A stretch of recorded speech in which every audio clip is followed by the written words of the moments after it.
Olá pessoal, uma boa noite a todos. Estamos informando aos seus seguidores que você iniciou um vídeo ao vivo.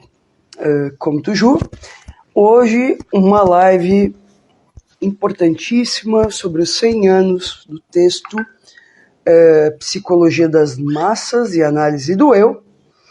Inclusive recebemos elogios de colegas psicanalistas por ter mantido o título na sua integralidade. Eu vou aqui enviar o convite para o Pedro e para o Cirino. A convidar, só um minuto. Vamos convidar agora o Oscar Cirino também. Oscar Cirino, coloquei convidar. Meninos, convite enviado para ambos. Vamos lá. Ah, Oscar, que saudade de você, meu amor. Ô, Pedro, lá também. E aí, tudo bom? E aí, ô, Pedro, mas assim, contar dinheiro na frente de pobre é uma tristeza, meu. Que viagem foi essa que você fez? Não, maravilha. Depois desse reencontro, né, 25 anos depois, aí... Oscar, isso é verdade? Contar dinheiro na frente de pobre não é absurdo? Eu vou falar pro Pedro. Yabadabadu! Tá, vocês estão os dois sem fone ou com fone? Vamos decidir, porque tá dando um eco. Eu tô com fone, como eu falei pra ti, geralmente o meu...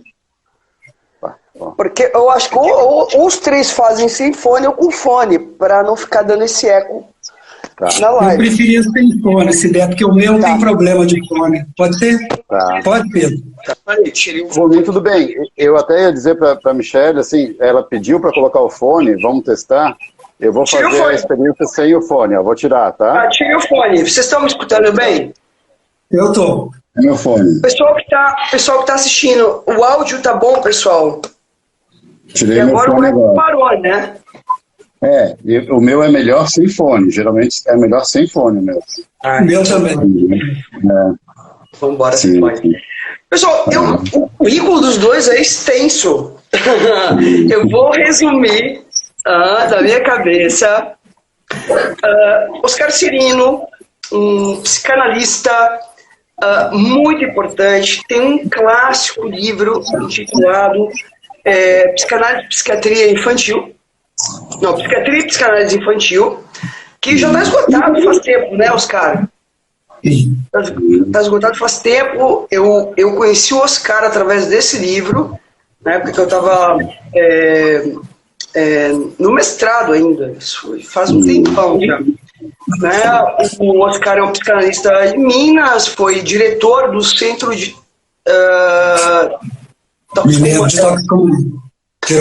Toxicomania, tem trabalhos variados publicados na área de psicanálise e toxicomania, discutindo a questão das adicções. O Pedro, esse bonitudo, estava em Dubai, né, Pedro? Chegar de Dubai, estava contando dinheiro na frente de pobre. Ele é um dos tradutores das obras incompletas do Freud, publicado pela editora Autêntica de Minas, Wilson, né? E esteve na Alemanha, foi professor da USP, atualmente é professor da Federal, ambos psicanalistas e meus amigos maravilhosos que eu amo de paixão. Vamos lá? O tema de hoje é Psicologia das Massas e Análise do Eu, um texto do Freud de 1921, que completou 100 anos no ano passado. Essa live iria acontecer no ano passado, mas a gente teve um problema com data e acabou tendo que transferir para o ano atual. Eu estou aqui com a edição inglesa, não sou o Pedro, que lê em alemão, enfim, temos várias edições. Mas eu queria alguns trechos. Manda esse presente para mim, Pedro. Alguns trechos da edição inglesa do editor, né, em que conta que esse texto foi terminado antes do fim de março de 21 e publicado cerca de 3 ou 4 meses mais tarde, a edição inglesa, tá? Marcando bem, né? E aí segue dizendo assim: a pouca ligação direta entre o presente trabalho e seu predecessor, o Além do Princípio do Prazer, que foi publicado em 1920. As sequências de pensamento aqui seguidas por Freud derivam mais especialmente do quarto ensaio de Totem Tabu, de 1913, de seus artigos sobre o narcisismo, de 1914, cujo último parágrafo aborda de forma altamente condensada muitos dos pontos aqui debatidos, e também de Luta e Melancolia, de 1917. Freud também retorna a seu primeiro interesse pelo hipnotismo e pela sugestão, que datava de seus estudos com Charcot em 1885 e 86. Tal como o título indica, o trabalho é importante em 2 sentidos diferentes. Por um lado, explica a psicologia dos grupos, com base, né, ou das massas, né, em alterações na psicologia da mente individual, e por outro leva um passo à frente na investigação freudiana, estrutura anatômica da mente, já prenunciada em A Lei do Princípio do Prazer de 20, assim a ser completamente elaborada em O Ego e Ide de 23. Certo? Eu começo com o Pedro, que trabalhou na tradução, né, desse texto. Depois eu passo a palavra para o Cirino. Pedro, eu te pergunto um pouquinho sobre quais são as grandes... Porque, né, a gente tem aí erros de tradução que são importantes no modo como se entende né, os conceitos psicanalíticos. Entre eles, por exemplo, a tradução de Treb, né, por instinto, e tantos outros equívocos que se produziram a partir dessas traduções equivocadas. Então, eu queria discutir um pouco sobre isso em relação ao texto Psicologia das Massas de Análise do Tempo. Contigo a palavra, Pedro Eleodoro Tavares. Maravilha. Primeiramente, né, antes de começar a responder qualquer coisa, queria, né, te agradecer pela iniciativa, pela confiança no convite novamente, e pela grande oportunidade de estar aqui também com esse grande psicanalista aqui, que, né, já naquela ocasião que a gente fez presencial, né, trouxe um texto belíssimo sobre o Psicologia das Massas. Imagino que muito disso se reproduza hoje, né? Estou ansioso para ouvir novamente. O Cirino apresentando e eu e o Pedro babando assim, ó. Caraca, meu, que lindo! E na verdade, assim, foi até, né, é importante também salientar isso, né? Foi sugestão inicial do Cirino, né? Essa temática e tal, né? A gente acabou aí embarcando junto, mas foi um grande prazer, assim, né? Pois bem, então, assim, né, falando da questão de tradução, é bem curioso você perguntar isso, porque esse é um texto, né, escrito por Freud, mas falando, né, e bebendo principalmente nas fontes francesas, né, algumas em inglesa também, mas onde essa questão translinguística acaba sendo bastante importante, né, a gente pensar, quer dizer, qual a melhor tradução, né, porque tem muita polêmica aí que o título na parte da Imago ficou Psicologia de Grupos, né, e análise do ego, né, quer dizer, primeiro a gente já tem esse grande problema aí, né, de traduzir a segunda tópica, né, isso, super eu, ou ainda sobre eu, né, como defende o Han, né, traduzir por esses nomes latinos, greco-latinos, que ficam mais cientificizantes, assim, né, mas também esse ponto aí, às vezes, né, quando a gente está vendo essa questão da relação do texto do Freud em língua alemã com essas outras fontes, né, porque existe ali, ele fala, por exemplo, no texto, quando cita fontes inglesas, de group psychology, né, mas é interessante que a principal fonte dele, que é o Le Bon, fala de psicologia de foule, né, quer dizer, no francês, a gente está falando de massa, né, e é interessante, isso é importante pensar, né, como que a gente tem uma diferença de falar de um grupo, que o grupo tem uma ideia de uma corporeidade, de uma de uma formação onde cada um tem, né? A gente conhece aí da dinâmica de grupo, né? Todo mundo passou pela psicologia, né? Tem essa questão de cada indivíduo ali ocupando um determinado papel específico, mas parece que o interesse fundamental do Freud, sobretudo quando ele vai falar da regressão, né, da individualidade, é nas massas, nas multidões. Né? Então, ele parece um polêmico aí de tradução nesse texto, né, que eu acho importante salientar, assim, né? Mas, claro, e aí vem também essa questão, quando ele fala, por exemplo, né, daquilo que a gente traduziu como pulsão gregária, né, que ele fala de Herdentrieb, né? É interessante que Herde é rebanho, né? Ele está falando, na verdade, desse movimento de rebanho, aquilo que o próprio Nietzsche já falava, né? De alguma maneira. A gente hesitou, de alguma maneira, né, como traduzir isso, esse pulsão de rebanho, né? A gente coloca nota, explica e tal, mas... Rebanho ombra um pouco a ideia do gado, né? Exato, né? Isso do gado, né? Parece que falar de psicologia das massas, né? E gado, hoje em dia, né? A gente tem como tamanho. Não é à toa que a gente vê, né? Quer dizer, e esse é um dos pontos até que eu pretendo hoje, né? Transitar sobre o pensamento sobre a atualidade desse texto, né? De como que realmente, assim, tem esse fenômeno que a gente vai vendo, né?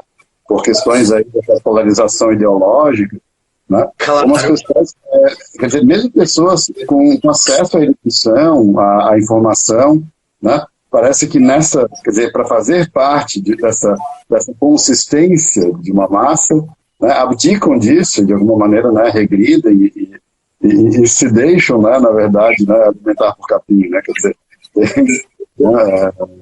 tem uma alienação e uma entrega quase que total, né, Pedro? Sim, exato, né? Isso a gente tem assistido muito nessa questão, e claro, de maneira mais evidente nesses totalitarismos, né, reacionários, né, mas das mais diversas formações, né, de massa. A gente tem assistido muito a isso nesse contexto do globalizado agora. Agora, só para a gente aprofundar um pouquinho, né, para seguir escutando, gente, é um bate-papo, tá? O pessoal reclama, bicho, ele fala demais. Bom, eu sou entrevistadora, são meus convidados, né? E é um bate-papo, né? Não é uma palestra dos convidados, para deixar bem claro para quem está assistindo. Pedro, na história, são os grandes movimentos de massa, porque, veja, não é nada, a gente poderia pensar que nos trata de algo que é novo na história. Certo? Isso que aconteceu, né, fundamentalmente a partir da eleição de Bolsonaro, né, que houve essa polarização nas redes sociais, né, uma certa flutuação da cultura do ódio, enfim, outros momentos da história, porque veja, quando Freud escreve esse texto, Psicologia das Massas e Análise do Eu, né, ele também ali estava tomado por um certo pensamento. Fala um pouquinho sobre isso, Pedro. Pois é, interessante você comentar isso, né? Porque é um texto que vem, né, ainda, né, quer dizer, no entre guerras, né? Ainda parece que sob esse choque, sob essa tentativa de ressignificação de uma Europa que, como a gente pode pensar, talvez, né, a comunidade europeia, né, ou como era o mundo até a era Obama, né, quer dizer, essa coisa de avanços em conquistas de direitos civis, e inclusão de minorias e tudo isso, né, e com isso, aquilo até que hoje os reacionários chamam de globalismo, né, quer dizer, mas essa é realmente a ideia de uma globalização no sentido de um mundo com fronteiras borradas, né, as pessoas se estudando. Isso no livro do Stefan Zweig, O Mundo de Ontem, ele menciona, né, Stefan Zweig, que era um interlocutor muito próximo de Freud, né, também um austríaco de origem judaica, né, vienense. Ele falava justamente dessa perplexidade de que quando chegou o conflito da Primeira Guerra Mundial, ninguém acreditava que aquilo fosse perdurar, porque as pessoas se consideravam muito mais europeias do que ou alemãs, ou inglesas, ou judias, ou, quer dizer, né, essa questão da própria ideia de uma necessidade arraigada de um ufanismo, né, de um pseudo-patriotismo, né, na verdade maquiado de um ufanismo que quer excluir a diferença, que quer, né, se sobressair, né, era um momento, na verdade, onde se chocava o ninho da serpente, né, quer dizer, nesse entre guerras, né, a gente já vai vendo o recrudescimento dos movimentos que vão culminar com o nazismo na Alemanha, com o fascismo na Itália, né? Claro. Então é interessante que Freud escreve isso, parece que num momento de grande preocupação com isso, né? Sobretudo na ótica daquele que sabe, né, de uma nação que teve esse projeto arrasado, né? Quer dizer, a Alemanha e a Áustria que saem, né, de alguma maneira, né, derrotadas do primeiro conflito, tem essa crescente, né, busca de uma desforra.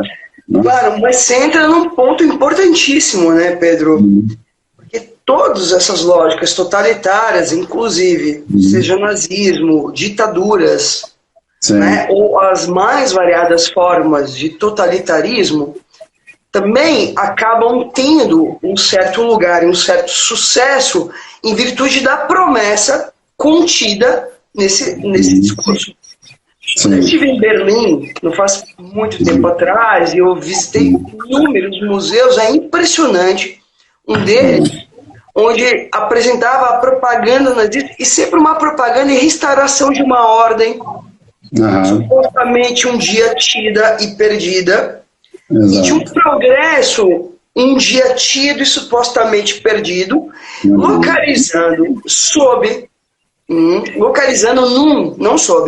num inimigo a causa, né, desse fracasso, ou desse declínio, né, e de alguma maneira instituindo normas de como voltar ao paraíso, né, perdido. Falar um pouco sobre isso, porque a gente também entra já um pouco, né, em toda a produção freudiana, né? Em relação a essa lógica, que é uma lógica psíquica também, né? Sim, sim. E sobretudo isso pautado, na verdade, também, né, na pedagogia do medo, né? Quer dizer, tem essa questão higienista, de alguma maneira, né? Como, por exemplo, o nazismo via pela via estética, né? Acusava de ser a arte degenerada, né? Os experimentos modernistas, né? Agora que a gente está lembrando da semana de 22, né? Quer dizer, o Bapuru, da Tarsila do Amaral e tudo isso, né? É interessante a gente pensar como tinha aí um discurso realmente, né? O próprio Hitler, que era um pintor daqueles, né, frustrado, né, mas daqueles naturalismos, né, da própria ideia do Carlos Kayagatos, né, quer dizer, que a beleza das formas, de alguma maneira, teria relação com a disciplina, com a perfeição, com um certo higienismo, né, que a gente percebia nisso, mas também muito uma ideia de uma pedagogia do medo, né, quer dizer, de que diante disso, ao abrir as portas para essa, né, miscigenação, para essa mistura de ideologias, misturas de povos e tal, né, o quanto teria aí uma ideia de uma perda, né, sobretudo quando se consegue identificar um inimigo, né, e naquele momento cai como uma luva, né, essa busca de uma identificação, né, do povo judeu, né. É curioso, a gente faz hoje muita piada, né, se brinca muito com isso, mas é bastante, chama muita atenção o quanto que se reinventou, né, um comunismo fantasma, né, quer dizer, hoje em dia a gente observa muito no Brasil os grupos conservadores, extrema-direita, né, que vão dizendo que Mark Zuckerberg, ou seja, né, quer dizer, a Coca-Cola, né, daqui a pouco até o McDonald's são comunistas, né, quer dizer, mas tem isso que parece caricato, né, que a gente tende, né, às vezes a ter um riso nervoso, mas como mostra de alguma maneira uma recuperação de uma mesma lógica, ou seja, né, você tem que identificar e de alguma maneira colocar, né, o diferente dentro de uma mesma, né, sob o mesmo guarda-chuva, para de alguma maneira salvaguardar uma ideia de pureza, né, de ordem, Claro, porque de alguma maneira, se vocês dois estão de acordo, tem algo aí curiosíssimo, né? Porque esses grandes ditadores foram sujeitos que foram muito fracassados dentro do pacto civilizatório. Muito. Bolsonaro foi expulso do exército. Né? O deputado, nada. Né? Hitler tem uma história dificílima. E tantos outros, mas é interessante porque me parece, isso é uma pergunta para vocês, de que eles transformam isso, né, a sua, porque veja, psicologia das massas e análise do eu. O seu sofrimento e o seu ressentimento para com o pacto civilizatório, para com a civilização, numa teoria tentando dar provas de que foram injustiçados, portanto, nós teríamos que então fazer justiça frente àqueles que foram injustiçados, e parece que por aí tem um engate identificatório das pessoas, né, que passam por isso, talvez uma identificação. Eu queria escutar vocês dois sobre isso, assim, porque me parece que tem algo que engata aí. Não é só o se perder no gado, né? Não é só o se perder no gado. Tem algo aí que engata, me parece, de maneira singular, claro, cada um, né? Quer falar um pouco, Cirino? Vai lá. Sim. Depois eu volto pra ti. Vamos fazer um bate-bola, vai. Primeiro também dizer da satisfação, né, de estar com vocês. A Michelle, essas lives da Michelle já são uma tradição, né? A Michelle tem uma importância assim, né, na divulgação, na transmissão da psicanálise, essas iniciativas que você faz, né, a céu aberto, né? Então, muito obrigado assim, por estar de novo aqui, né? É uma satisfação estar com o Pedro, né? E o trabalho que o Pedro... Vocês estão com dois grandes nomes da psicanálise aqui ao vivo, viu? Olha, um prazer estar com vocês dois. O trabalho do Pedro, né, na revisão da tradição, né, alemã, das edições, né, obras incompletas na autêntica, é fantástico. Essa ideia é fantástica, né? A reunião dos textos de Freud por temática e não cronologicamente é o grande diferencial, né? E, então, no caso, a Psicologia das Massas está na coletânea de textos sobre a cultura, a sociedade e a religião. Né? E também essa edição ela é interessante, que ela tem alguns comentários que atualizam as repercussões do texto de Freud na atualidade, das repercussões. Então, por exemplo, as repercussões de Psicologia das Massas na filosofia, na Escola de Frankfurt, né? As repercussões de Psicologia das Massas na psicanálise, né? Em 1931, o Reich escreve, né, Psicologia de Massa do Fascismo. Né? Depois o Bion, com as experiências com os soldados, né, da Segunda Guerra Mundial, experiências de grupo com esses soldados, tomam muito a referência também. Então essa edição da Autêntica, ela nos atualiza também em repercussões, né, para além do campo da psicanálise em outros campos da cultura. É muito interessante, muito bacana.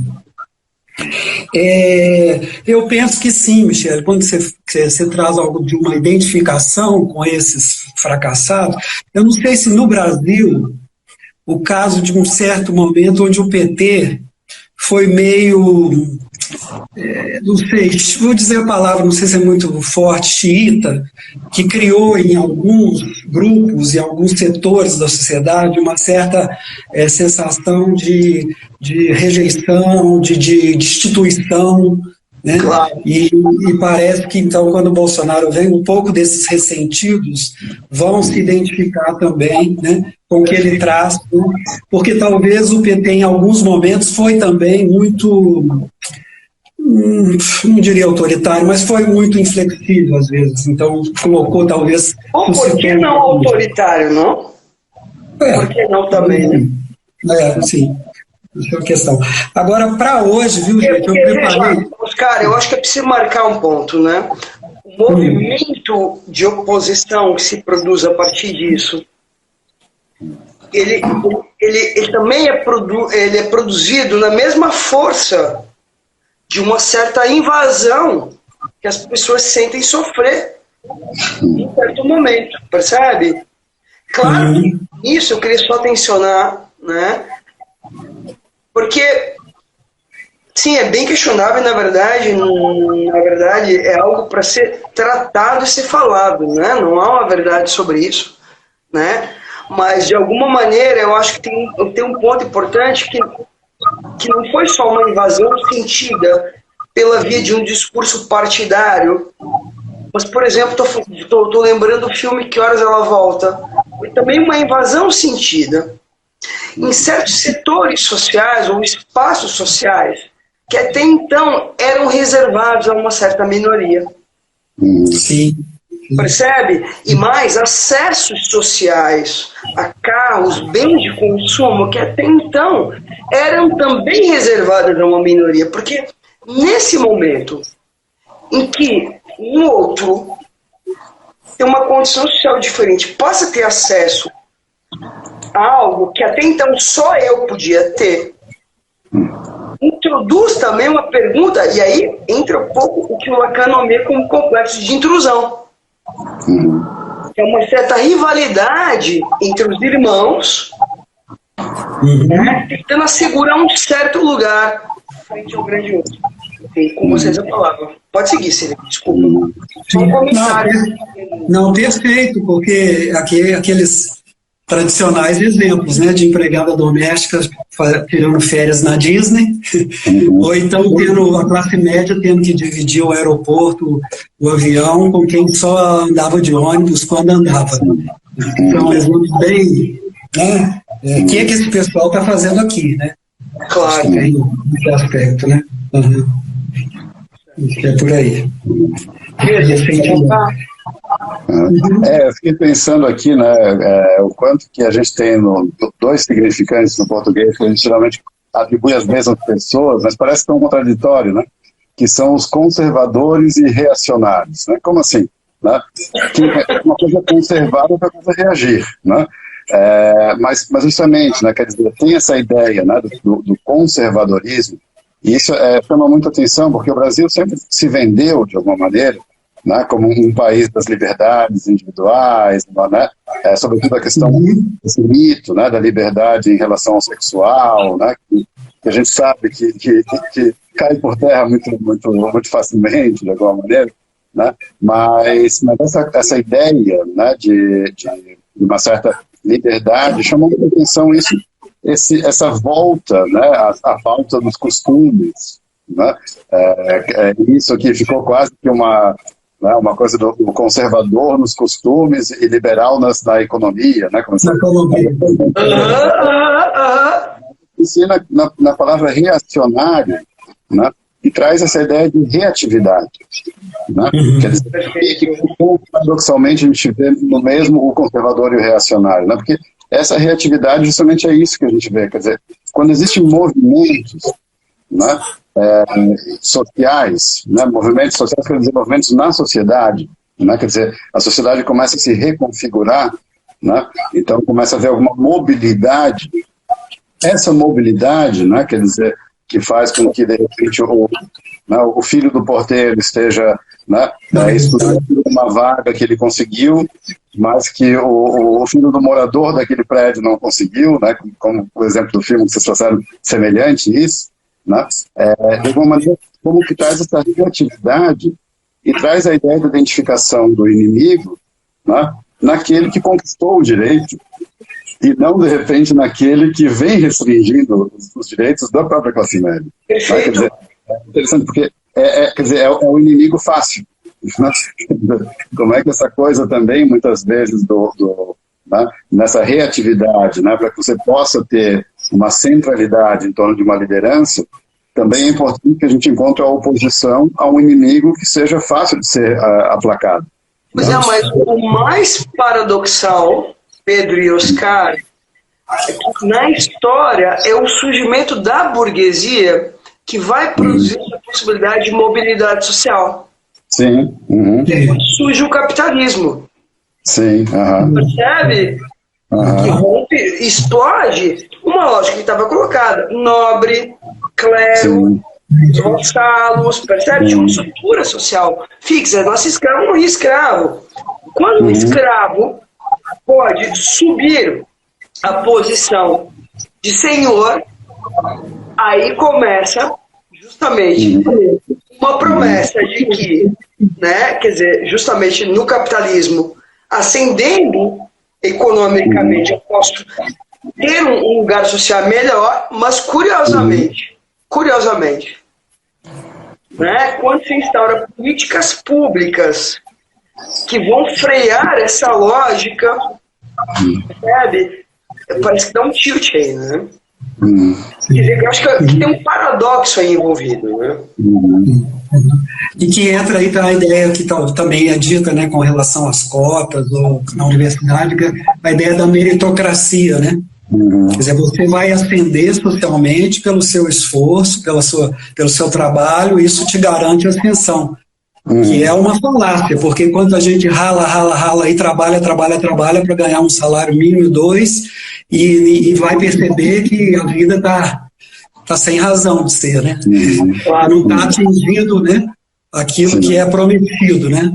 Claro. Agora, meninos, sabe o que eu queria propor para vocês?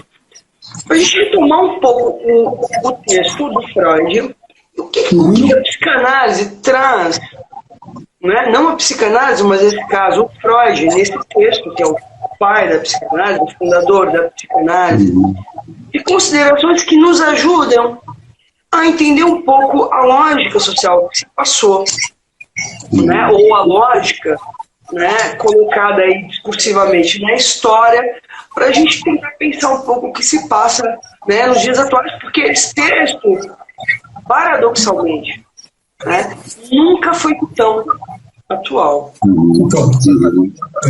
Bom, quem começa? Eu posso falar um pouco.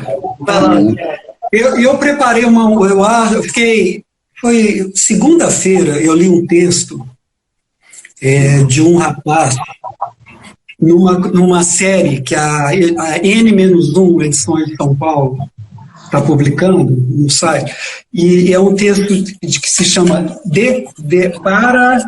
eu achei uma discussão hoje que pode ser muito legal para nós, de um professor chamado Fábio Bispo, de Psicologia da Universidade Federal do Espírito Santo, publicado na série Decolonização e Psicanálise, e o texto dele era para uma decolonização, engraçado, parece que não é da colonização, né? Para uma decolonização da psicanálise, que ele vai levantar questões de como os psicanalistas estão pensando a questão da identidade em contraponto à identificação, e levantando questões relacionadas às políticas identitárias. Trazendo essa discussão para o campo da psicanálise. Eu pensei que isso pode ser muito legal para a gente poder conversar, sabe? Mas é uma repercussão atual, né? E como é a repercussão do racismo estrutural, do racismo reverso, né? Se vocês podia ir por aí, não sei se acha. Mas, gente, a live é nossa, por favor. Tá, bom. Olha o que eu acho. Primeiro, acho que é interessante só, talvez, fazer uma síntese de como eu entendo uma certa tese do Freud, né, com relação às massas. Vou dizer aqui, ó, que para ele a coesão de um grupo se faz, além da segregação...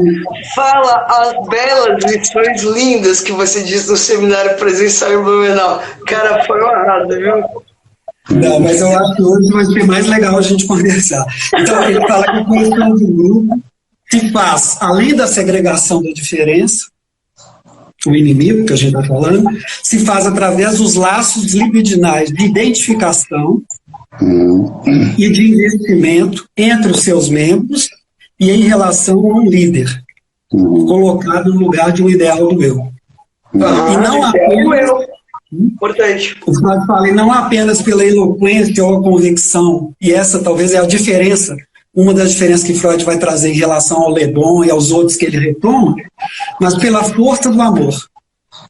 Ele diz que é um elemento essencial e, segundo ele, torna possível abdicar dos narcisismos individuais em favor da afeição ao líder. Então eu abro mão em função desse amor a esse ideal do eu.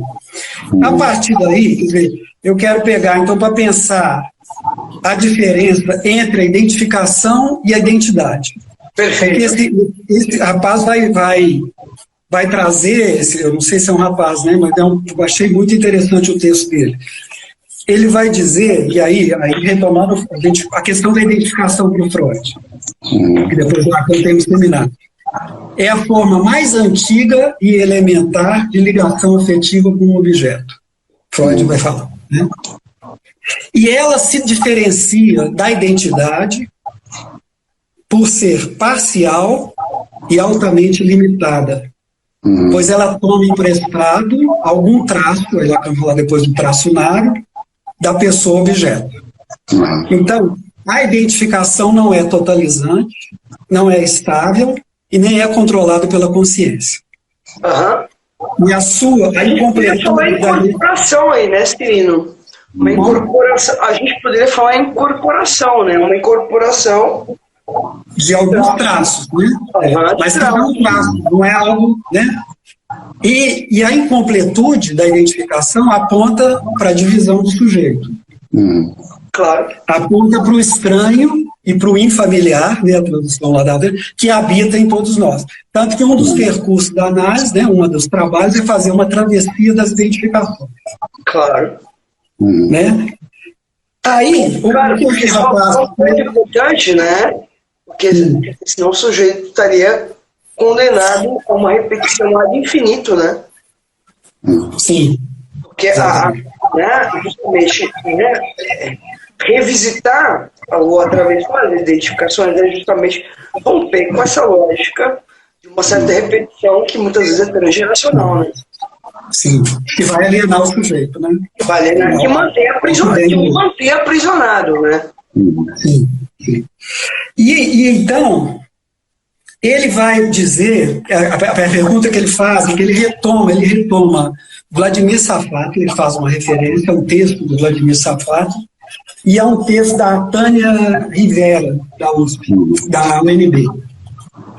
E ele vai trazer a pergunta que é: a psicanálise deve ser contra a identidade e os movimentos identitários? E aí, isso a gente sabe, quer dizer, aqui eu estou meio trazendo. Por um lado, a perspectiva identitária pode servir para produzir... Mas posso fazer uma pergunta anterior? Sim. Anterior a uma resposta, a psicanálise teria que tomar partido nisso? Essa é a discussão, que eu acho que é legal uma discussão a ser feita. Porque, veja, um psicanalista ele pode se manifestar publicamente. Manifestar publicamente a sua posição, mas não em nome da psicanálise. Sim. Mas exatamente, ele está fazendo um certo levantamento uma certa leitura que ele considera frágil da identidade pelos psicanalistas. A partir da ideia da identificação, que é um pouco a crítica, né, lacaniana, deslacaniana. Então, eu não vou entrar nessa questão aqui. Primeiro, eu acho que tem um lado da perspectiva identitária, obviamente, que ela produz muitos estragos, né, ao ser utilizada de um modo específico para capturar o sujeito em certo discurso. Mas abre um pouquinho isso que eu acho que é importante para quem está escutando.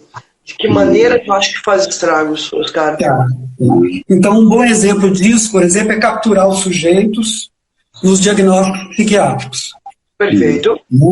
Então, esses termos de denotação técnica, como transtorno do pânico, transtorno bipolar, déficit de atenção e hiperatividade, já fazem parte da linguagem cotidiana. Né? Então, cada vez mais, as nossas vivências psíquicas, né, das mais triviais às mais inquietantes, trazem as marcas do discurso médico, psiquiátrico, do qual nós lançamos mão não só para nomear nossos sofrimentos psíquicos, mas, sobretudo, para concebê-los e entendê-los. Então, essa é uma, por exemplo.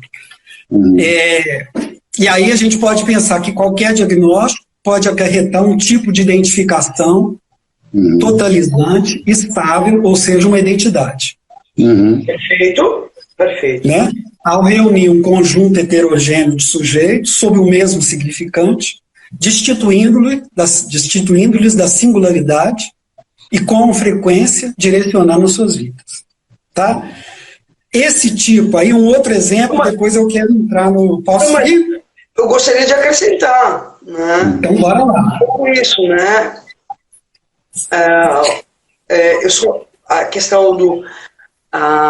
eu sou negro e, portanto, isso possa ser o único ralo comum para justificar todas as mazelas da vida do sujeito.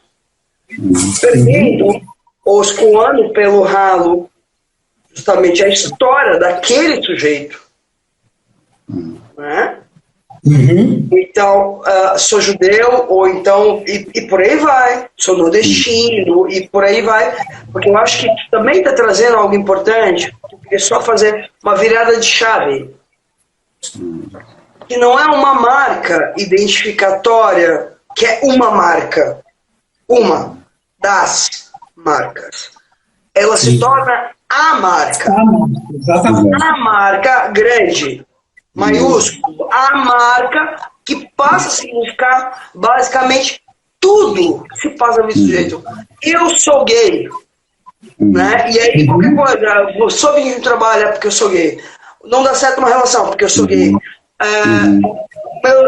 Perco um amigo porque eu sou gay. Tudo passa a girar em torno dessa marca. Não importa qual seja, se é negro, gay, judeu, TDAH, depressivo e por aí vai. Né? Porque eu acho que uma marca some e entra aquela marca que passa a reger todos os outros significantes que passam a funcionar como o significante mestre. Todos os outros passam a operar em torno dele. José, me permite, né? Esse eu acho que é um ponto super delicado, onde eu vejo a psicanálise muito constrangida de falar, né, da posição, né, quer dizer, de Freud, de Lacan, quer dizer, aquele que funda a psicanálise nessas pautas, diz que eu acho que é um ponto central de discussão desse texto, né, que é essa confusão, muitas vezes, entre identificação e identidade. Porque o que a gente vive, né? Quer dizer, a psicanálise, e isso é um movimento que eu vejo com os melhores olhos, né? Quer dizer, a psicanálise na atualidade, diante do que a gente está tendo, dos absurdos, né, totalitários e tal, enquanto corpo, né, de instituições de psicanálise, de psicanalistas associados, vem se posicionando de maneira veemente, né, em prol da democracia, contra o totalitarismo. Isso é uma, né, quer dizer, é uma coisa que a gente pode ver como louvável, né, mas que tem um ponto que parece que é muito sensível e parece que espinhoso, que são as questões de justamente a psicanálise quando vai se aliar o seu discurso às pautas identitárias, que certamente, né, são... Aí ela toma partido, né, Pedro? Sim, e que politicamente, né, são louváveis, né, quer dizer, as pautas identitárias no sentido, né, de garantir igualdade de direitos a pessoas que se reúnem em torno de um traço unário, né, porque elas são excluídas ou pela cor da pele, ou pela orientação sexual, ou pelo gênero, enfim, né, mas aí parece que é a questão justamente, né, quer dizer, eu me lembro de uma provocação que o Caligares colocava lá, né, um psicanalista, pode existir um psicanalista transgênero, né? Bom, né, vamos pensar, né, se a gente vai ser fiel à ideia da psicanálise, o psicanalista não tem sexo. Né? Alguém não está em questão isso, né? Ao menos não deveria estar, não. Exato, né? Mas o ponto é que, claro, aí isso é função da transferência de cada um singularmente. O que para cada um, né, vai dizer do sexo do seu analista? Né? Se, imaginariamente, não, eu prefiro me tratar com uma mulher porque eu acho que a mulher vai ser mais sensível, não com o homem, porque eu acho que o homem... Enfim, aí vem... Mas trouxe uma finesse de uma escuta maravilhosa. Porque quando um psicanalista assume uma militância, seja ela qual seja, de uma certa posição, ele também, de alguma maneira, interrompe ou interdita a possibilidade dos seus analisantes, ou de quem escuta, poder justamente produzir aí uma suposição de um saber, mas colocar sua fantasia em cena, porque é disso que se trata. Se Freud, nos textos Observações sobre o Amor Transferencial e Dinâmica da Transferência, vai justamente trazer a importância dessa fantasia do paciente, né, sobre o analista, tem algo aí que depois conta a própria psicanálise. Sim. Né, sobretudo nessa questão, né, quer dizer, da singularidade, isso que o Cirino estava trazendo também, né, do quanto que nós somos, né, construídos em torno de identificações, né, e uma das principais funções da psicanálise é, na verdade, quebrar a identidade. É fazer o sujeito, né, quer dizer, esse eu perceber que ele não é igual quebrar, a ele. Não, estilhaçar, né, Pedro? Exato. Né? A gente vai fazer análise, a gente não vai fazer síntese.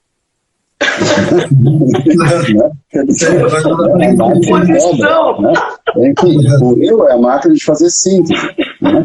Então, claro, né, é natural que a gente tenha que ser sensível e perceber a importância, né, do lugar de quem finalmente consegue, né, ver naquele lugar desse trato primário, que era um lugar de exclusão, e que de repente essa pessoa começa a ver uma possibilidade de inclusão e de insistência e de afirmação, né? Pensa nas políticas afirmativas em relação né, a etnia, a orientação sexual, seja lá o que for, né, é fundamental. O grande perigo é o ponto da sereia, da gente, quer dizer, aquela coisa da ferradura, a gente cair, né, de um extremo e ir para o outro extremo, que é um próximo primeiro. Né? Quer dizer, você se definir, né, como igual a si mesmo a partir de um traçonário. Sim. Mas esse rapaz, esse professor, ele não é desadvertido, nem sei se existe essa palavra. Desavisado, talvez. Desavisado. Porque o texto é interessante, faz a gente pensar. Eu queria caminhar um pouquinho. Vai, vamos lá. Estamos juntos, Cirino.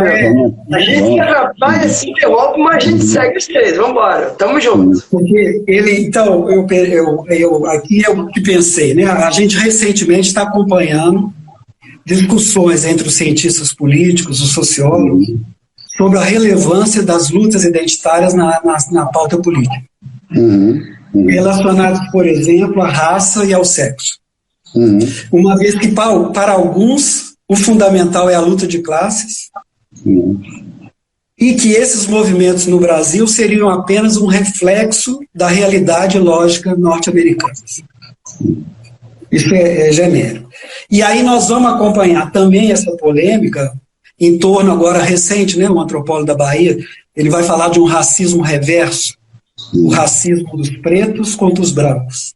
E aí saiu muita crítica de pessoas falando que o que existe é um racismo estrutural da sociedade brasileira. E que injúria racial e preconceito racial não é racismo estrutural. O racismo estrutural, ele tem uma história, ele tem uma prática, ele tem uma série de... Posso só colocar uma observação para quem está assistindo? Eu acho que é pontual a observação que eu vou fazer. Quando a gente está falando de raça, são duas colocações. Primeiro, uma pergunta. Por que no Brasil raça se confundiu com raça negra? Sim. As raças são inúmeras, certo?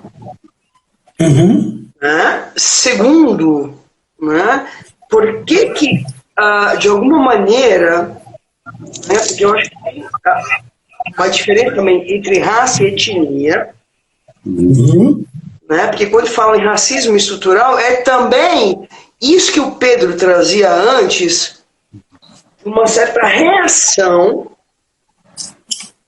a uma certa classe, um certo grupo que se sentiu oprimido. Né? Né? E que reatualiza, que aí me parece a gravidade da questão, a violência sofrida. Sim. Pelo outro. Percebe? Porque é um movimento quase que circular. Né? Eu sofro maus tratos e eu saio maltratado quando eu tenho a oportunidade de... Tá? Sim. Mas essa seria a ideia do reverso. E o estrutural seria algo que vai mais além. É algo que tem uma consistência de prática histórica de algo que se perpetua. Né? Porque a ideia foi os negros, os pretos, e agora estão sendo preconceituosos ou fazendo injúrias contra os brancos. E aí teve todo uma... para diferenciar, né, que injúria racial e preconceito racial não é racismo estrutural. Esse tem uma estrutura, uma consistência advinda da própria história. Né? Claro, porque no Brasil é interessantíssimo, né? Quando em 1932 cria a Liga Brasileira de Higiene Mental, que vai justamente localizar os males sociais sobre determinados grupos, recai sobre quem? Os negros, que tinham sofrido a abolição da escravatura, que ficaram em situação completamente de vulnerabilidade social no Brasil, e os índios, que grande maioria foi dizimado, que eram nomeados pardos, né? Então tem uma história aí por trás disso. Agora é interessante porque, assim como nos Estados Unidos também, né? Mas, por exemplo, quando a gente vai para a Europa, a gente fala em raça ariana, que não tem nada a ver com negros, percebe? E temos a mesmíssima lógica. Esse que eu queria marcar. Diga a palavra, vai lá. Assim. Aí, esse debate acabou também entrando no campo psicanalítico. O debate das pautas identitárias. E aí eu vi referência aos textos, né, da Tânia, de 2020, da Tânia Rivera, que chama Por uma Psicanálise a Favor da Identidade, saiu na CUT, de 2020, e um texto do Vladimir Safatli, que saiu no livro Combate ao Racismo Ambiental, chamado Identitarismo Branco. E esse artigo desse colega, né, do Santos, vai se chamar Para uma Decolonização da Psicanálise. Então, agora eu vou entrar um pouquinho na argumentação dele, que me parece interessante para a gente pensar. Né? O Fábio Bispo considera que muitos psicanalistas adotariam uma definição limitada e problemática da identidade, reduzida à busca por uma unidade que sustentaria as chamadas comunidades de gozo, que já é uma leitura dos lacanianos criticando, né? Todos que gozam da mesma maneira se reúnem e que produz como efeito a segregação.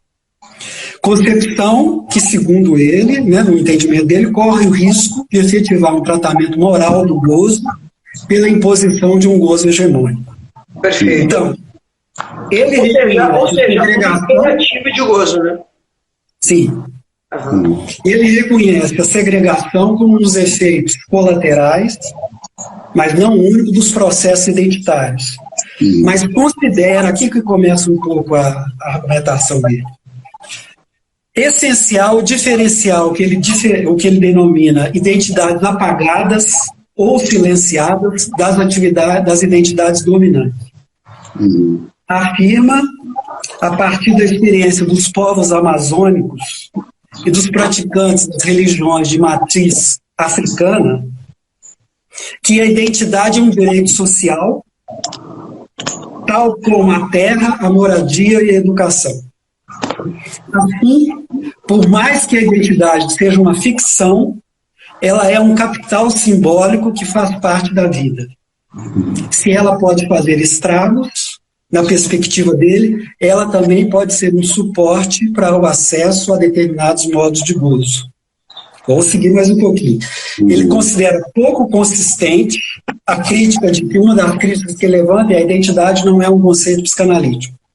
A identificação sim, mas a identidade não. E aí ele vai lembrar que a adolescência também não é, a anorexia também não é, o autismo também não é, e a psicanálise se debruçou sobre todos esses fenômenos. E ele vai conclamar mesmo, um texto meio, né? Os psicanalistas são uma abertura a noções que contribuam para a superação de certas relações de dominação, a fim de não se colocarem fora da realidade do seu tempo. Aquela referência do Lacan lá, do analista... Fora da realidade, eu escutei. Hã?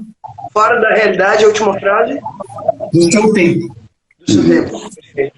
Então, ele deixa claro... Estar à altura da escuta de seu tempo. A subjetividade da sua época. Ele deixa claro que a política da psicanálise é a falta a ser, que não se trata de resgatar a unidade do sujeito, nem de fixá-lo em uma identidade subalterna. Você é negro, você é gay, mas sim, aqui que é um ponto que me pareceu interessante, que o sujeito possa fazer um uso próprio dessa identidade, um pouco o que o Pedro apontou, para lidar com aquela que é normativa e preponderante, e que o subjuga. No caso, ele fala a norma masculina, hétero e o ideal do eu branco. Então, a crítica dele aponta para uma tendência à dominação e totalização do saber psicanalítico e para o risco de um analista operar a partir do discurso do mestre, dizendo abstenham-se das identidades. Ele sugere que a branquitude é dominante. No fim, a gente vê, ele é um negro, um analista negro, com muita consistência na elaboração dele. Ele sugere que a branquitude é dominante na formação e na prática social dos analistas. E que esses desconhecem o caráter estrutural dos seus privilégios. Claro. E não recua... Sabe como é que eu não tenho isso?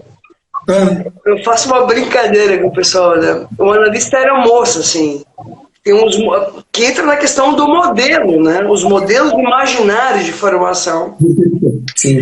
Né? Porque o aeromoça fica pra cá e vai apontando, só que todas fazem igual. Que se apaga a inventividade, a autoria de um analista.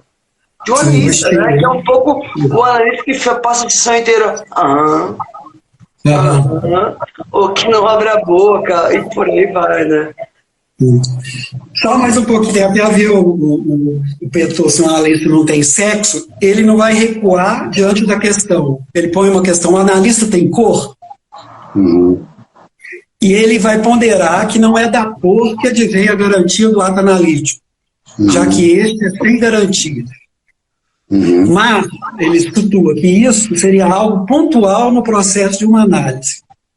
Mas para que tudo mais, a cor do analista seria uma questão para a psicanálise. E aí ele avança. E no seu entendimento, em uma sociedade racista, a branquitude seria algo constituinte da suposição de saber no psicanalista. Portanto, o motor da transferência. Perfeito. Eu acrescentaria não só a branquitude como uma condição social. Sim. O consultório bonito, bem localizado, tem uma série de fases social. Se tem grana, se não tem grana. Sim. Então ele conclui, enfim, que os analistas devem ser avessos a qualquer totalização. Posso contar uma coisa, pessoal? Bom, as pessoas devem saber, foi a primeira mulher do Brasil a registrar, a conseguir na justiça, registrar os filhos. Estou falando com Michele, não com psicanalista. Apesar de que, bom, foi público a matéria, enfim. Em 2008, em 2007, 2008, saiu na revista Época uma matéria produzida por Eliane Brum, chamada A Primeira Família de Duas Mulheres, em que aparece uma matéria enorme, são cinco páginas. Foi a primeira mulher do Brasil a conquistar na justiça o direito de registrar os filhos. Por quê? Porque até então, na justiça brasileira, veja, quando sai da maternidade, os bebês, eu tive gêmeos, né, com a minha primeira esposa, e o Joaquim Amanda e a Maria Clara, que hoje estão com 15 anos, acabaram de fazer. E olha que interessante, Oscar e Pedro, tem um casal que conquistou também, mas antes disso, como era um casal não tanto dentro do modelo, veja, a minha primeira mulher, uma mulher loira, de olho azul, bonita, taraná, eu também loira, bonita também, né?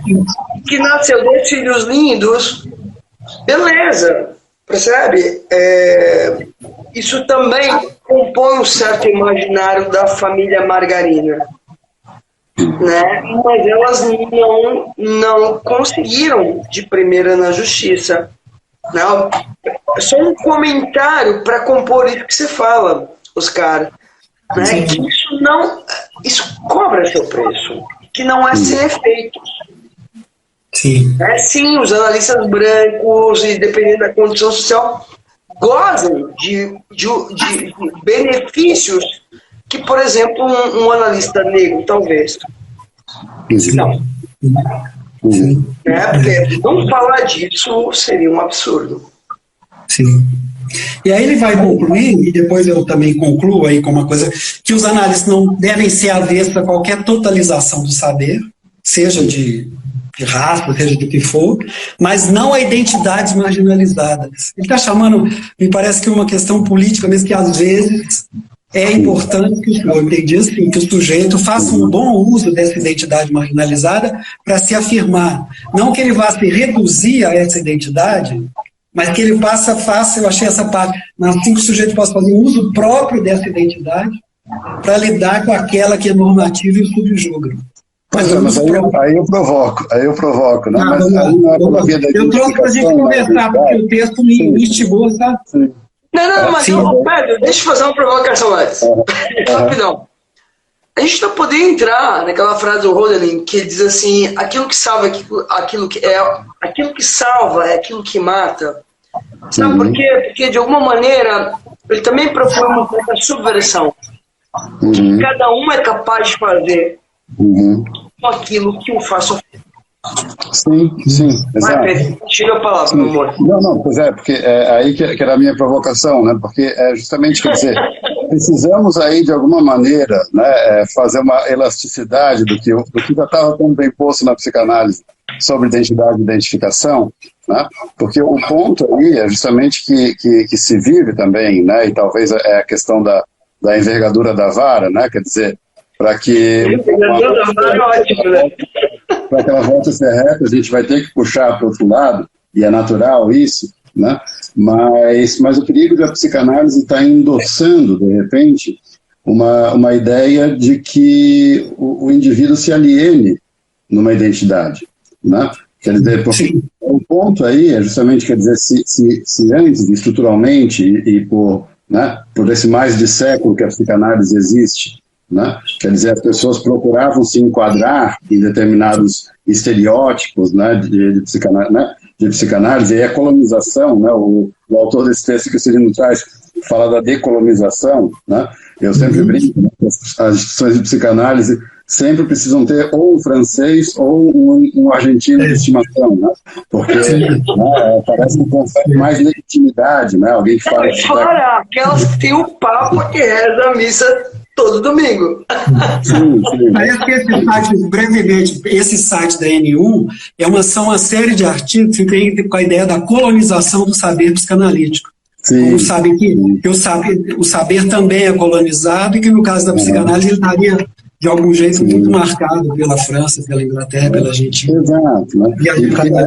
E aí eu acho que entra essa condição, porque, claro, né, os processos marginalizatórios aí, né, vão desde essa questão de que, né, o psicanalista brasileiro tem que convencer, né, que é tão ou mais, né, autorizável, né, a falar do que aquele que é francês ou que é argentino.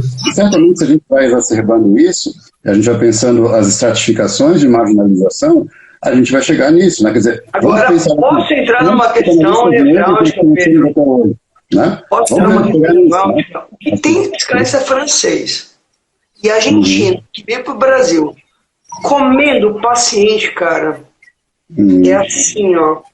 Porque eu estou entrando nisso porque entra no texto do Freud. E foda-se a psicanálise. Não estou aqui para proteger a psicanálise. Percebe? Eu acho que tem algo importante. Né? Porque essa lógica de manter um certo imaginário totalitário, inclusive sobre uma teoria, é a pior merda. Pode acontecer com qualquer teoria. Tá? Eu estou falando isso porque o que a gente observa, né? Assim como na ditadura, né, se autorizou horrores, né? Assim como no nazismo se autorizou outros horrores, né? Me parece que também nessa lógica dos psicanalistas franceses que vieram para o Brasil, ou argentinos que vieram para o Brasil, numa certa idolatria ou na posição de mestre, se sentiram autorizados a enfiar o pinto na porra da buceta das pacientes. Que merda é essa, velho? Entende? Eu acho que tem algo importante a tratar disso, né? E eu falo palavrão mesmo, para chocar, porque eu acho que é de uma urgência para ontem falar sobre esses horrores que marcam a própria história da psicanálise. E que se fala muito pouco. Vamos proteger a psicanálise. Proteger a psicanálise do quê?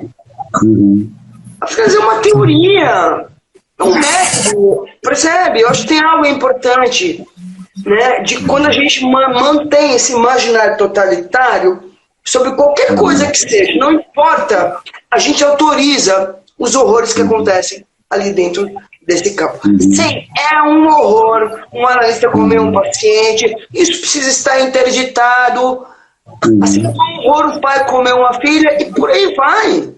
Isso não cabe, não existe isso. Isso tem um nome: incesto. Porque se aproveitar de uma relação de poder para exercer o seu próprio poder. Tá? Como vocês vão falar, meninos. E eu acho que não dá para escapar da discussão de hoje. Sim. O Pedro, no final do Pedro, teve gente que levantou, e talvez eu também acabei não escutando. O Pedro estava no final a sua fala, não deu para a gente acompanhar aqui a Michelle. Sim, não, eu nessa questão das estradas, né, eu estava falando dessas estratificações. Eu vou ser linchado amanhã. Eu adorei a live, mas você fala demais, Michelle. Falo mesmo. Pode escolher. Só o final da fala, eu também não ouvi, mas alguém colocou aqui, o Pedro podia repetir. Sim, eu tenho mais 25 minutos, tá? Continua falando. Não, então, eu falava dessa questão dessas estratificações, de alguma maneira, né, do que tem, né, desses ranços identitários. Né? A própria ideia, né, porque disso a gente não foge, qual é a identificação, né, não é o ponto, é a identidade do psicanalista, que é uma coisa que circula no social. Tanto é que a gente vê isso desde o exemplo mais caricato, né, de um filme norte-americano de comédia, como aquele Máfia no Divã, que coloca lá o psicanalista judeu com barba e tal, né, aquela coisa, né, e que a gente vai vendo esses imaginários, na verdade. Qual é a cena do filme que está relembrando? Descreve a cena. Não, então, né, era justamente, né, quer dizer, um gangster mafioso de origem italiana, era um estereótipo do Trato De Niro, né, ia de repente se consultar com um psicanalista, né, formado em medicina, judeu, né, quer dizer, toda a questão de um estereótipo, né, de alguma maneira que se coloca ali, e que, claro, pode refletir uma grande parcela da realidade, né? Mas o ponto é isso, do quanto que isso vai limitando a realidade, a ponto de que todos nós talvez fomos interpelados por essa ideia de a gente começar a prestar mais atenção quando alguém, num debate psicanalítico, começa a falar com sotaque castelhano, quando alguém começa a falar com sotaque francês, né? Ou melhor, não fala com sotaque francês, né? Fala em francês, a gente tem que ouvir o intérprete. E claro, e aqui, né, faço também, né, o quão sedutor é o lugar que eu ocupo, muitas vezes, né, se as pessoas falarem assim, mas o Pedro conhece a verdade, ele lê em alemão. Né? Lê em alemão. Assim, né, quer dizer, quando tem essa questão também que poderia se usar e abusar nesse sentido... Posso falar um adendo aí, Pedro? É lindíssima a tua fala. Na psicanálise com crianças, isso acontece a rodo. A rodo. Percebe? Uma servidão voluntária de vários psicanalistas em torno de de um psicanalista francês, né? Não penso em citar nomes, né? Que lhe falta análise, me parece, pela sua posição, mas todo mundo orbitando em torno como se tivesse o saber. Mas peraí. Sim. Aí, nessa hora, sabe o que eu coloco, Pedro? Para quem falta análise? Para essa moça, para essa senhora, que acha que tem todo o saber, ou para os séquitos que orbitam em torno dela, achando que, de fato, ela tem o saber.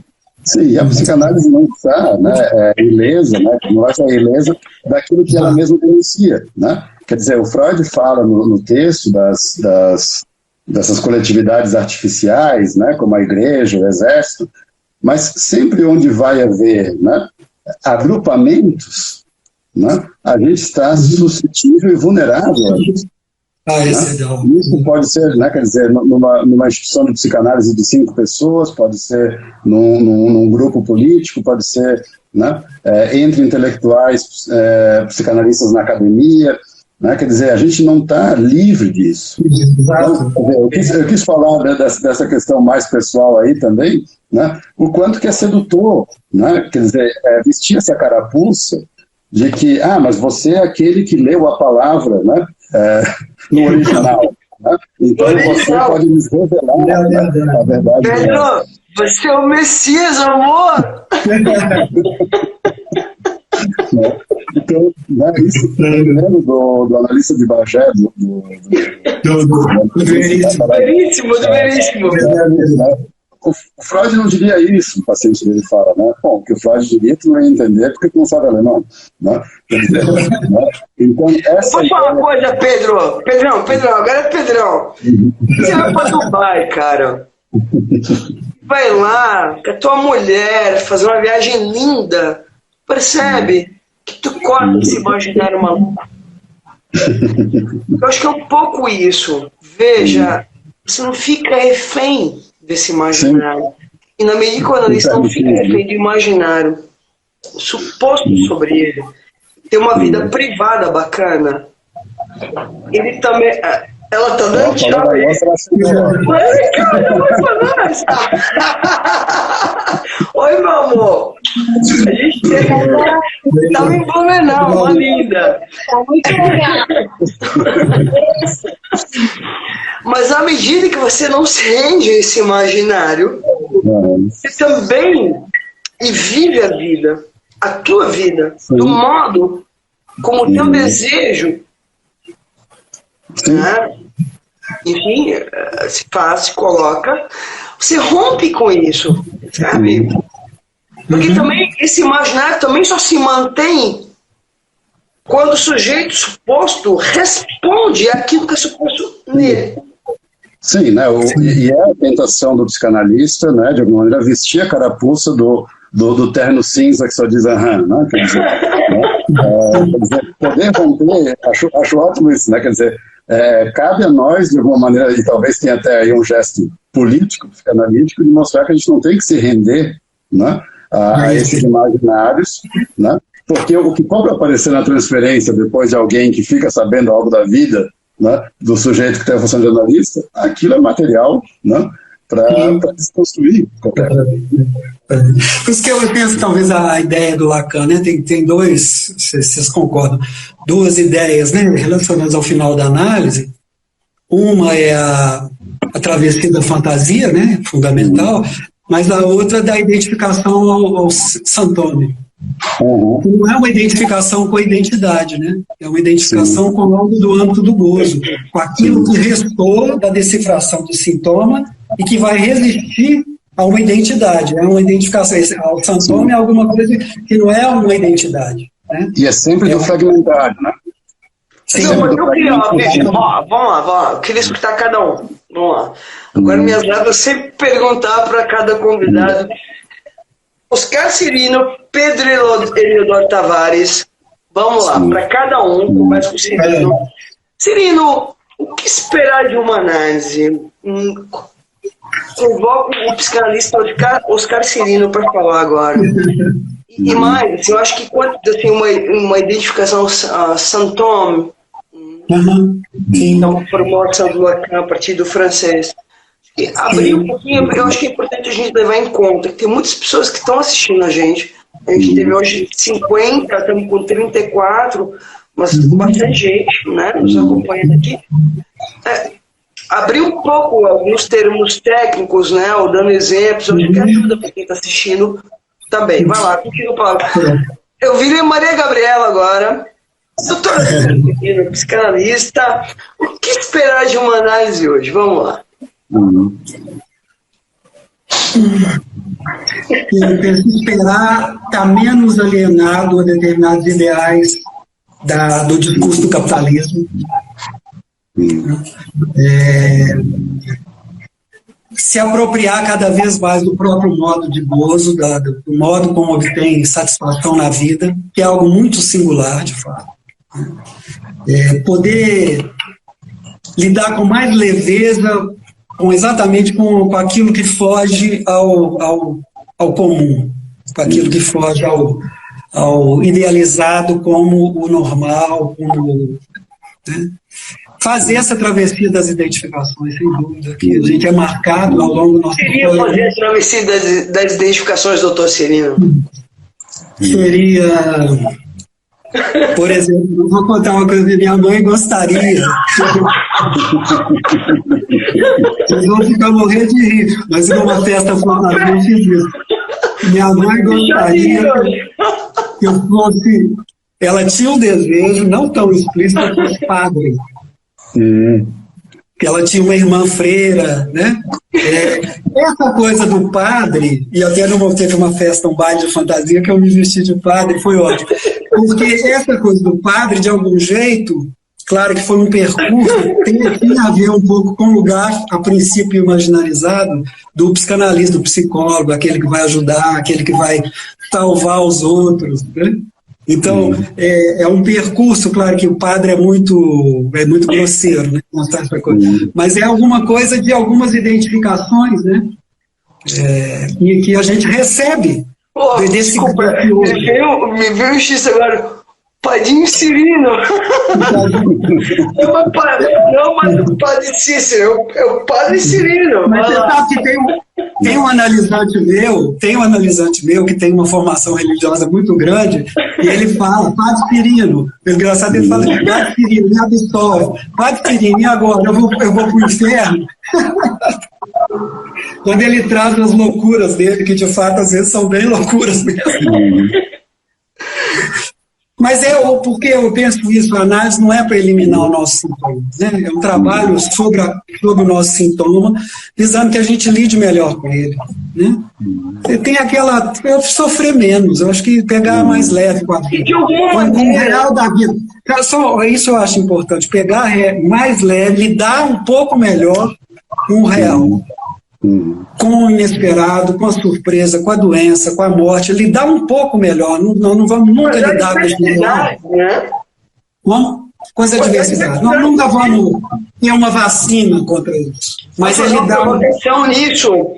Isso também tem a ver com a inventividade de cada um e a possibilidade de inventar e construir estratégias de lidar com o mal-estar. Sabe? Doutor Pedro Eleodoro Tavares, olá, Maria Gabriela. E aí, doutor Pedro Eleodoro Tavares, o senhor é o doutor do Freud, o senhor tem a letra na sua cabeça, o saber do senhor. Conte-nos a verdade. Eu introduzir o Freud aqui, né? Que ele fala aquela frase que faria dele um péssimo coach, né? Que o objetivo da psicanálise é retirar o sujeito da miséria neurótica e alçá-lo à infelicidade comum, né? Eu pensei, uma tradução disso seria fazer o que se pode a partir do que se tem, né? O que é isso? Não é que parece um conformista fazer o que se pode a partir do que se tem, né? Eu tenho que fazer o que se pode, primeiro para o sujeito entender o que ele pode. O que ele pode, não permissivamente somente, mas o que ele pode do ponto de vista capacitativo. Né? Quer dizer, o sujeito precisa, aquela coisa, não se vai numa psicanálise para se conhecer melhor, mas se vai pelo menos para saber, né? Conhecer e desfazer as suas ilusões e frustrações, né? E achar que ele pode, que não pode, que deve, que não deve. né? Mas esse partido que se tem, aí eu pego o gancho no Santoro, do Lacan mesmo. Né? Quer dizer, a gente não parte do nada. A gente parte de uma herança. Eu não sei. Também não. A gente não parte do nada. Parte de um. A gente não parte do nada. Tá. A gente parte de alguma coisa, né, que nos é legada. Né? E não à toa as pessoas começam a dizer, sim, eu sou assim porque papai era assim, mamãe era assado. Né? Quer dizer, né, isso não nos define, mas isso é um ponto de partida. Quer dizer, por isso que eu digo, né, o fazer o que se pode a partir do que se tem, é isso, né? A invenção possível, né, ela não é ex nihilo, ela é a partir daquilo que se tem. Né? Quer dizer, e o que o sujeito tem é, entre outras coisas, né, as mais possíveis identificações. Né? Quer dizer, sou brasileiro, sou isso, sou aquilo, quer dizer, sou eu em minhas circunstâncias, né? Quer dizer, as circunstâncias talvez mais importantes do que o outro. Então, eu diria isso, né? Quer dizer, o que esperar de uma análise, né? Parece pouco, mas eu acho que é muito, quando alguém consegue fazer o que se pode a partir do que se tem. Mas eu queria finalizar com uma frase do Contardo. Eu acho que é importante, e não só, mas é uma ideia lacaniana, de que quando a gente demarca o impossível, se inscreve uma infinidade de possíveis. Acho que aí tem a ver com uma lógica freudiana de poder reconhecer cassação. Eu queria finalizar com uma frase, né? O que se perde quando a gente não pode perder na vida? Né? Porque às vezes, quando a gente não pode perder na vida, o que se perde é a própria vida. Seminário 17, onde lá né? Então, muitas vezes o sujeito está tão submetido aos imperativos de gozo, tem que estar produzindo o tempo inteiro, e nessa lógica retentiva de não poder perder, que ele é a própria vida. Na lógica atual, o discurso do capitalista, uma vida dedicada, quase que absolutamente exclusiva ao trabalho. E a minha pergunta é, obviamente quem trabalha muito ganha muito, o que se faz com esse excedente? Porque a questão é, se esse dinheiro que eu ganho não serve para mim, eu quero ficar com essa pergunta na live hoje, ele serve a quem? Nossa, eu amo tanto vocês dois. Eu amo tanto vocês dois, tanto. Vocês dois são os lindos. Eu tive o prazer de fazer esse seminário com Oscar Cirino, Pedro, lá em Blumenau, ao vivo e a cores, com todos os presentes. Foi lindíssima a discussão, né? O que cada um trouxe reverberou, e eu acho que você tem razão, assim, a cada live a gente também introduz discussões, reflexões, é um pouco isso, assim, de promover uma certa movimentação. Chama a tua mulher para dar um oi para nós, amor. O Pedro, chama ela.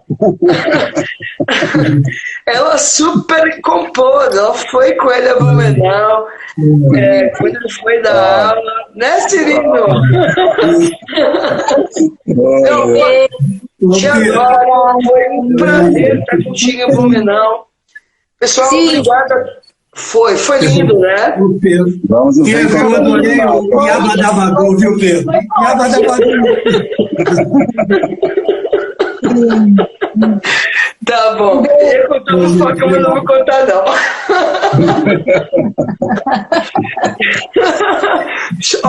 Não conto nada. Gente, beijo. Valeu. Um abraço, Pedro. Abração pra você. Pedir pro menino que faz isso pra mim, quando ele tiver a vontade de colocar, eu passo o link e divulgo nas redes sociais, tá? Beijo, amo vocês. Incríveis, tá? Valeu. Tchau.